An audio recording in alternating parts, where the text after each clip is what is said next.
They are also looking to hang on to control of the House. Former Republican House Speaker Kevin McCarthy joins us now. Good morning. It's good to see you. Good morning. Oh, I mean, you've had your ups and downs with former President Trump. What is your reaction to not only this result? I mean, this was a tie in the polls, so, you know, not unexpected, but such a decisive and resounding result for the former president. It's one of the biggest wins we've had from a president in decades. I mean, the popular vote and the Electoral College, an overwhelming vote. But the other thing that President Trump was able to do is bring a bigger majority in the Senate, and he's going to keep the majority in the House. Well, let me talk to you about that, because we haven't called the House yet. House races, you got to love it. Some of them don't get called for weeks and weeks. It will take time, But you, I mean, you know this numbers, you know this game very, very well. You are confident that the Republicans will take the House. Yeah. Well, we'll keep the House because you had redistricting, so you had 3 new seats in North Carolina. We picked those up. We lost probably 2 to 3 seats in New York, but we picked up 2 in Pennsylvania. We'll pick up 1 in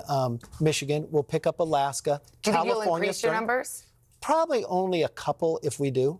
But it'll be a tight majority, but it'll be a stronger. And if you watch, there was about 15 seats that were just playing tied, and Trump's numbers brought all these members up. Well, that's so interesting, because we saw in the 2022 elections it was disappointing for Republicans. They, of course, held on to the House, but not by the numbers. It was not the result that Republicans had hoped for. And many people observed at the time, when Trump is in on the ballot, some of these down-ballot Republicans are having problems. But he lifted them last night. He lifted them. When he ran 4 years ago, we beat 12 Democrats, not 1 Republican lost. We won last cycle, won the majority in the House. So winning the Senate by a larger margin than I think most people agreed, being able to sweep. And what President Trump has also done, when you go through and analyze this, policy matters. People vote on it, not so much of race politics. They care about the economy. They care about the border. The other thing that you found with Trump is he expanded the Republican Party. When you're carrying 41% of the Hispanic vote, 25% of the black males, we haven't seen those type of numbers for almost 50 years for Republicans. So this is a window of opportunity for the Republican Party to actually solve problems, expand and welcome more people in the party if they want to be able to maintain this. It's a political realignment, but it's also, if the Republicans hold the House, they have the Senate now, the White House, I mean, it's over to you, time to govern. You have obviously had that experience, having done it in divided government.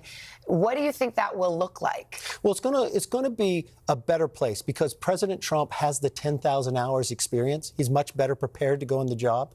He probably won't waste 1 day.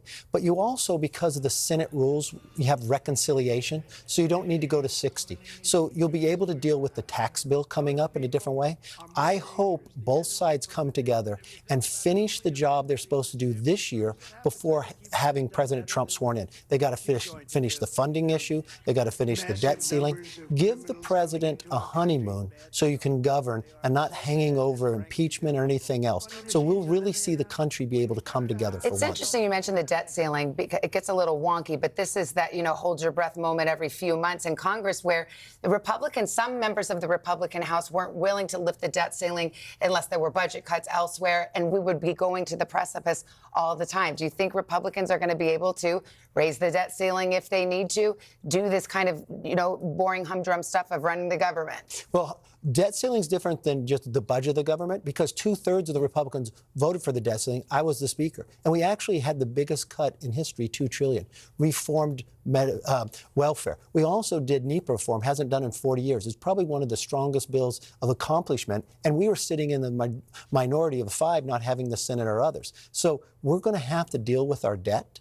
We've got Elon Musk to be able to bring greater efficiency from the business community, bring accountability into government. You're going to have the border secure. The president knows how to do it. We know economics was the major issue that drove people here. I think you're going to find from regulation and small businesses a great deal amount of growth. So there's a new opportunity for people to work together. I mean, remember this.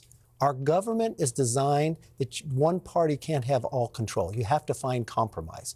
And but now one party likely will have all control. You control the the majority, but you don't control all the levers. You're going to have to work together to solve some problems. Well, on that note, I mean, the president did talk about healing and unifying. And I mean, look, it is a decisive victory, but you have 50% of the country waking up elated and 50% of the country waking up dejected. Do you think Donald Trump has it within him to pull the country together?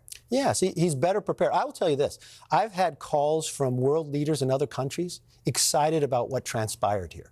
And why? Because they think it brings stability to the world. But what's more importantly, I've been in the room with President Trump and Democratic leaders. I've watched that he's willing to work with both sides. And for this nation, this is the first time in more than 24 years, 2 decades, that we have somebody who just won the presidency, who won the popular vote and the Electoral College. Now, I know Biden did it, but you have an opportunity now on the Republican side to actually bring the nation together. The campaign is over. It's time to work together and govern. Yeah, pressure's on. Republicans with all levers of power, potentially. Kevin McCarthy, former House Speaker, thank you so much for your perspective. We're back with